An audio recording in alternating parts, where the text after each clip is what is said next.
kapatid, nag-troubleshoot kami ng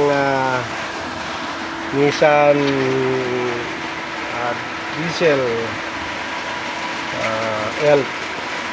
Bali, ang naging problema po nito, nag-overheat. Hindi naman totally nag-overheat, kumbaga umaangat lang yung temperature.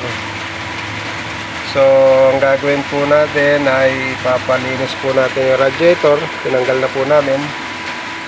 At isa pa pong napansin ko, ito pong clutch pan nya, napakalambot na umikot. So, dahil original pa naman na palitan na lang ng bago para matagal na rin naman ang naging serbisyo nya. Ito po yung isang tropa ko, ayan. Ayan po yung radiator. Dadalhin ko po sa pagawaan. Napalinis ko na rin para isang babaan na rin. Ayan. Ito po yung ginawa ng aking tropa, yan o. Yung tropa, yung bunker namin. Ayan, ayan. Watch out!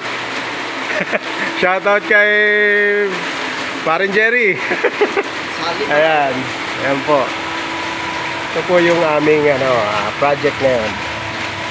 Tapos yung tambutso po, bali butas, ayan. Nahinang na po, kaya sobrang itim. Ayan, napaka-itim. Ayan. Singaw po kasi ang tambutso. So yan po yung aming project. Napakarumi dahil po sa usok.